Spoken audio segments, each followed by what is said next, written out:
नमस्कार, मैं रविश कुमार। दिल्ली में बीजेपी की राष्ट्रीय कार्यकारिणी की बैठक हुई। प्रधानमंत्री मोदी ने कहा कि समाज का भरोसा जीतने के लिए कार्यकर्ता काम करें, वोट की चिंता ना करें। इस बयान का कोई यह मतलब ना निकाल ले कि केवल सेवा करनी है, वोट की चिंता नहीं करनी है। क्या प्रधानमंत्री मोदी वाकई वोट की चिंता नहीं करते हैं? उन्होंने कहा और मान लेना चाहिए। उन्हीं के बारे में कहा जाता है कि वे हर काम वोट का सोच कर ही करते हैं और वही करते हैं जिससे वोट मिल जाए। फिर कहते हैं वोट की चिंता भी मत करो। क्या प्रधानमंत्री यह कहना चाहते हैं कि वोट की चिंता वे कर रहे हैं, कार्यकर्ता कम से कम काम कर लें? आप भी सोच सकते हैं कि उनके कौन से ऐसे काम हैं जिनका संबंध वोट से नहीं है। प्रधानमंत्री वोट के लिए काम नहीं करते हैं। आपको प्रधानमंत्री मोदी के कई बयान मिल जाएंगे जिसमें वे कह रहे हैं कि आपका वोट सीधे मोदी के खाते में जाएगा। 21 अप्रैल 2018 को वे लोक सेवा के अफसरों को संबोधित कर रहे थे। उसमें प्रधानमंत्री कहते हैं कि मैं आपके साथी के रूप में काम करना चाहता हूं और मैं चुनाव के लिए काम नहीं करता हूं।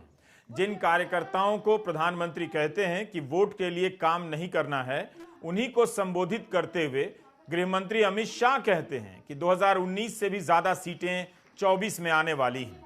इसका तो यही मतलब हुआ कि अमित शाह वोट के लिए लक्ष्य तय कर रहे हैं। अध्यक्ष जेपी नड्डा का भी अखबारों में बयान छपा है कि 2024 में लोकसभा की 2/3 से अधिक सीटें जीतने का हमारा लक्ष्य है। आपने गौर किया होगा कि बीजेपी के कई नेता 2024 के लिए 400 सीटों का ऐलान अभी से कर रहे हैं। वे 400 के नंबर पर कैसे पहुंच गए वही बता सकते हैं। सभी राजनीतिक दल दावा करते ही हैं कि इतनी सीटें जीतेंगे, मगर उतनी आ जाए तो यह कमाल की बात होती है। पहले पुराना रिकॉर्ड देख लीजिए। 2018 के साल में बीजेपी के नेताओं ने कहना शुरू कर दिया कि बीजेपी को 300 से अधिक सीटें आएंगी। कुछ बयानों में एनडीए को भी 300 से अधिक सीटें मिलने का दावा किया गया। जब नतीजे आए तो बीजेपी को 303 सीटें आ गईं। उस साल भी प्रधानमंत्री का एक बयान छपा है कि मैं वोट के लिए काम नहीं करता। क्या यह मतलब निकाला जाए कि जब भी प्रधानमंत्री कहें कि मैं वोट के लिए काम नहीं करता, तब वे वोट के लिए ही काम कर रहे होते हैं? इसलिए जब इस बार कहा जाने लगा कि वोट के लिए काम नहीं करना है और 400 सीटें आ जाएंगी, तब आप दोनों में से किस बयान को गंभीरता से लेंगे और किस बयान को हल्के से लेंगे, तय नहीं कर सकते। कई नेताओं के बयान मिल जाएंगे जो छपे भी हैं कि 24 में 400 से अधिक सीटें बीजेपी को आने वाली हैं। क्या इस बार 400 सीटें वाकई आने वाली हैं? ऐसा नहीं है कि बीजेपी ने अपने मिशन के लिए जब भी जितना तय किया उतने ही नंबर आ गए। कई चुनावों में हो चुका है कि बीजेपी हार भी गई है। जितनी सीटों का दावा किया करती थी उससे कम सीटें मिली। बंगाल विधानसभा चुनाव में अमित शाह ने कहा कि 200 से अधिक सीटें आएंगी, मगर आई 77। लेकिन इन सब के बाद भी बीजेपी के नेता चुनाव आते ही फिर से सीटों की संख्या को लेकर दावा करने लग जाते हैं और दूसरे दल भी करते हैं। ऐसा करना बिल्कुल गलत भी नहीं है, मगर वोट के लिए काम न करने की बात एक हद के बाद जचती नहीं है। जनता तो आखिर वोट ही देने जाती है। आदरणीय प्रधानमंत्री जी ने एक प्रकार से यह बताया कि भारतीय जनता पार्टी अब केवल राजनीतिक आंदोलन भर नहीं है, तो उसका रूपांतरण एक सामाजिक आंदोलन में हुआ है, जो समाज के सामाजिक आर्थिक परिवर्तन के लिए काम करने वाला, कार्य करने वाला उपकरण इस रूप से आज कार्य कर रही है और उसी अनुरूप हमारे कार्यकर्ताओं ने भी काम करना चाहिए। कई अखबारों में एजेंसी के हवाले से प्रधानमंत्री का यह भी बयान छपा है कि भाजपा अब केवल राजनीतिक आंदोलन नहीं है, सामाजिक आर्थिक हालात बदलने का आंदोलन भी है। सवाल है कि सामाजिक आर्थिक हालात बदलने का यह कौन सा आंदोलन है कि 8 साल सरकार चलाने के बाद भी भारत के 80 करोड़ लोग मुफ्त अनाज पर निर्भर हो गए हैं। खुद प्रधानमंत्री का बयान है, हर राजनीतिक दल का लक्ष्य होता है कि हाशिए के लोगों को मुख्य धारा में लाएंगे, लेकिन यहां तो मुख्य धारा ही उन लोगों की है जो अनाज खरीद कर नहीं खा सकते। 80 करोड़ तो छोटी संख्या नहीं होती, इसे हाशिया भी नहीं कह सकते। अगर कोई सामाजिक आर्थिक हालात बदलने का आंदोलन चल रहा है, तब जनता आर्थिक रूप से सक्षम क्यों नहीं हो पा रही है? क्योंकि 1% लोग ही अमीर होते जा रहे हैं। आर्थिक असमानता क्यों बढ़ती जा रही है? उदाहरण के तौर पर शहरों में डिलीवरी बॉय का काम ही एक बड़ा और मुख्य रोजगार होता जा रहा है। हमारे नौजवान कितना काम कर रहे हैं, वो भी बहुत कम पैसे में, दिन रात काम करते हैं।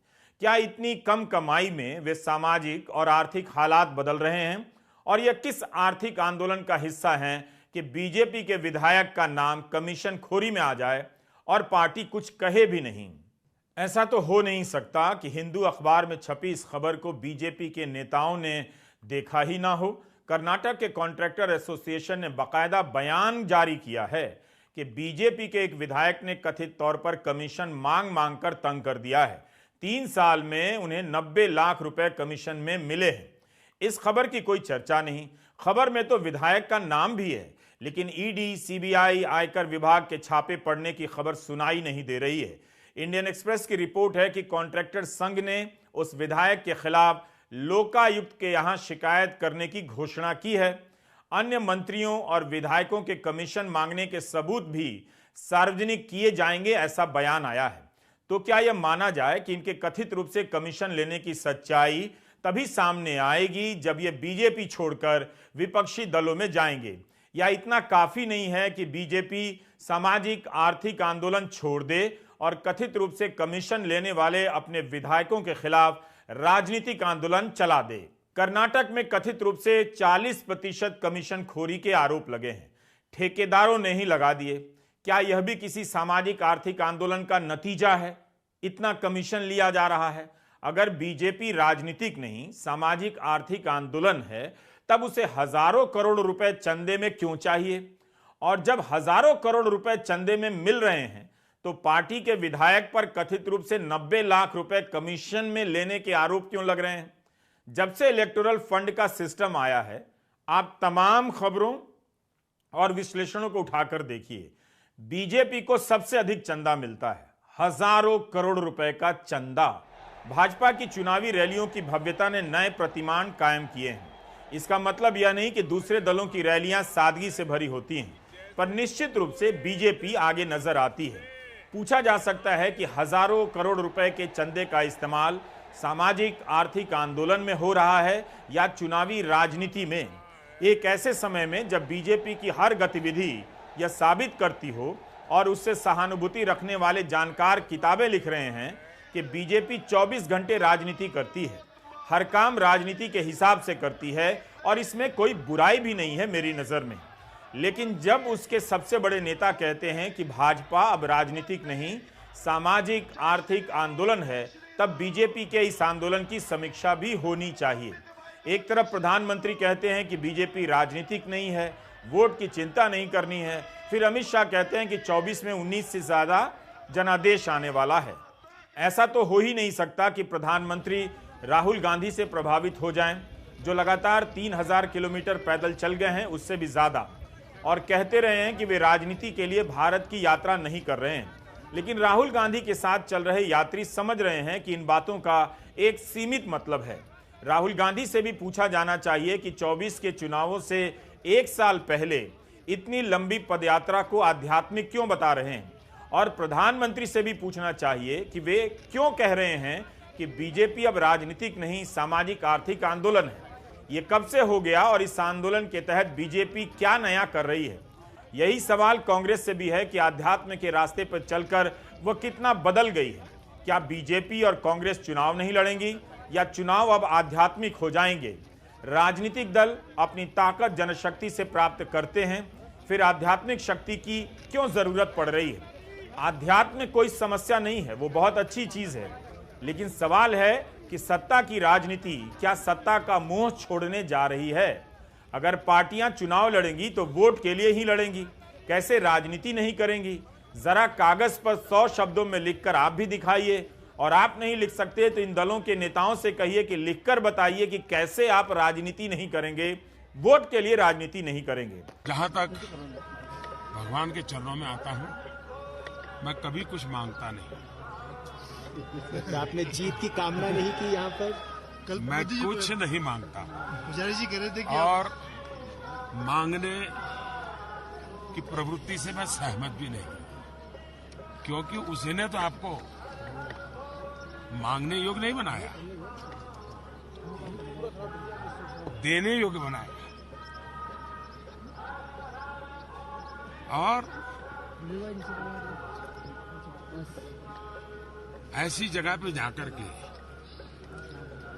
ईश्वर ने देने योग्य उसको जो क्षमता दी वो उसने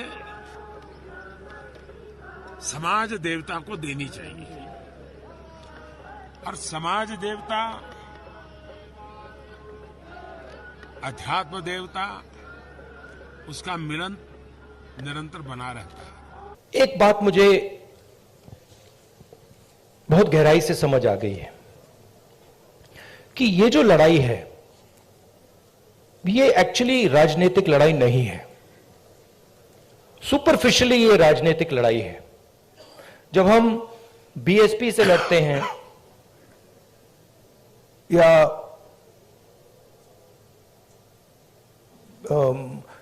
टीआरएस से हमारा चुनाव होता है तो वो राजनीतिक लड़ाई होती है। मगर अब देश में एक चेंज आ गया है। जब से आरएसएस ने इस देश के जो इंस्टीट्यूशंस हैं उनको पकड़ा है, उस दिन से ये लड़ाई राजनीतिक नहीं रही। इसका ये अब दूसरी लड़ाई हो गई है।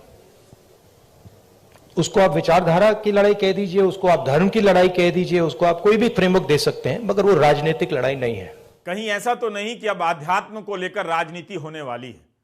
सबसे बड़ा आध्यात्मिक कौन है? क्या वोट के लिए काम करना गलत बात है? राजनीति गलत बात है? राजनीतिक दल क्यों कह रहे हैं कि वोट के लिए काम नहीं करेंगे, सेवा करेंगे? जनता उन्हें वादों को पूरा करने के लिए और प्रशासन को बेहतर बनाने के लिए वोट करती है। क्या सामाजिक आर्थिक आंदोलन या आध्यात्म का असर प्रशासन पर भी पड़ रहा है? कहीं ऐसा तो नहीं कि राजनीतिक दल अपनी विश्वसनीयता को लेकर चिंतित हैं? जनता समझ गई है कि जब आते हैं वोट के लिए ही आते हैं और होता कुछ खास नहीं, इसलिए वोट के लिए राजनीति नहीं करते हैं का जुमला चलाया जा रहा है। यह भी सोचिए कि अगर सभी दल आध्यात्मिक हो गए तब तो फिर सरकार भी आध्यात्मिक हो जाएगी। फिर फर्जी केस में फंसाने का काम क्यों किया जाएगा? सरकार से सवाल करने वालों पर यूएपीए लगाकर महीनों में जेल में डाल देना, क्या यह भी किसी सामाजिक आर्थिक या आध्यात्मिक आंदोलन का हिस्सा है? अमित शाह का एक पुराना बयान है। कोलकाता में अपनी पार्टी के सोशल मीडिया कार्यकर्ताओं को मंच से समझा रहे थे कि व्हाट्सएप ग्रुप में कुछ हंसाने वाला, कुछ डराने वाला मैसेज डालो। कैरिकेचर, कार्टून, एनिमेशन वीडियो, हंसाने वाली चीजें, थोड़ी डराने वाली भी चीजें, ये सभी इकट्ठा कर अंदर डालनी चाहिए। क्या डराना भी सामाजिक आर्थिक आंदोलन का हिस्सा है? एक बात समझ लीजिए, भारत की राजनीति में आध्यात्म नहीं आ सकता। जब नेता कहने लगे तब इतनी आसानी से यकीन मत कर लीजिए। अगर आध्यात्म आ जाए तो राजनीतिक दलों को हजारों करोड़ रुपए के चंदे की जरूरत ही नहीं पड़ेगी। वे आपके घर आकर पैसा लौटा जाएंगे। फिर तो बीजेपी को अपना चंदा गरीबों में बांट देना चाहिए। कई बार होता है कि पावर में रहते रहते लगने लगता है कि यह सब इसलिए है कि कोई आध्यात्मिक शक्ति उनके पीछे है, मगर नेता आध्यात्मिक हो गए यह मानने से पहले अपनी राजनीतिक समझ चेक कर लीजिएगा। अब यह मत कह दीजिएगा कि पंजाब कांग्रेस के नेता मनप्रीत बादल सामाजिक आर्थिक आंदोलन के तहत बीजेपी में शामिल हो गए हैं। अगर ऐसा है तो फिर पूछ सकते हैं कि उनसे पहले कैप्टन अमरिंदर सिंह बीजेपी में आ चुके हैं।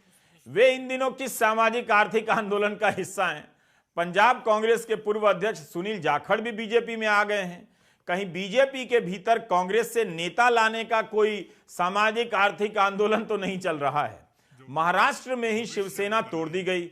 शिवसेना से अलग हुए दल को बीजेपी सपोर्ट कर देती है, सरकार में आ जाती है। क्या यह भी किसी सामाजिक आर्थिक आंदोलन का हिस्सा था? अजीब दौर है। कहीं ऐसा ना हो कि आप बेरोजगारी, महंगाई, कम वेतन की नौकरी और खराब शिक्षा को लेकर सवाल पूछने गए और नेताजी ने कह दिया कि हम तो अब आध्यात्मिक हो गए हैं, राजनीतिक तो रहे नहीं।